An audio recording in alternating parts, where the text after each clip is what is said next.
So if actions speak louder than words, my next guest says that President Bush and British Prime Minister Gordon Brown will be just as buddy-buddy as the Tony Blair-George Bush combo. With us now, body language expert Patti Wood. So, Patti, you looked at them both and came away thinking things are okay. Things look really good. Things look really good. There's this lot of matching and mirroring of body language between the two of them that looks very promising. All right, let's talk about the walking issue when they first were going together today. What did you read into that?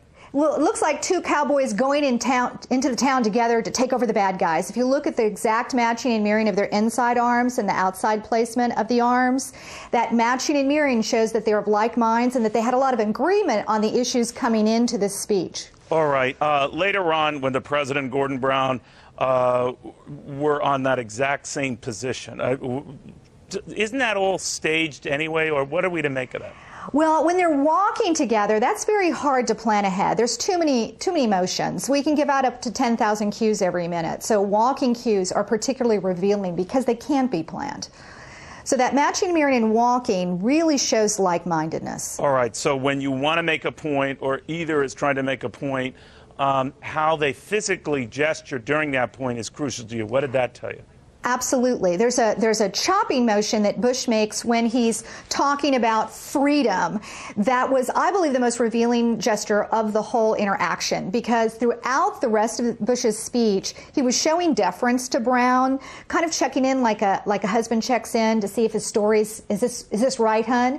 And in this particular instance, he was saying, I believe violence will get us to freedom. And he showed that directly to Brown, saying, I'm not giving in on the war.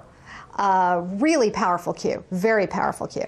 All right, if you're trying to take, signals from your spouse, mine is generally rolling her eyes when I'm speaking, but there was none of that at this combo, right? No, when it came to the Iraq War, they were in agreement, but as we know, the Prime Minister has indicated that he is not quite in sync with the President on a timetable issue. So what did the language tell you?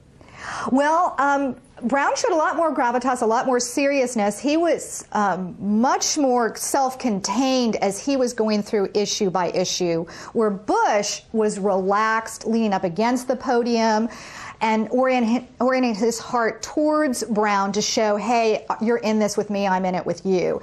Again, Brown, much more reserved, waiting to see with his body language. All right, so very quickly, Tony Blair versus Gordon Brown.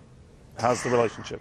Well, Blair was much more relaxed, much more at ease, and showed he was often friends with Bush. Okay. Bush was showing, hey, I'm friends. Brown's pulling back, waiting to see. All right, Patti Wood, thank you very much.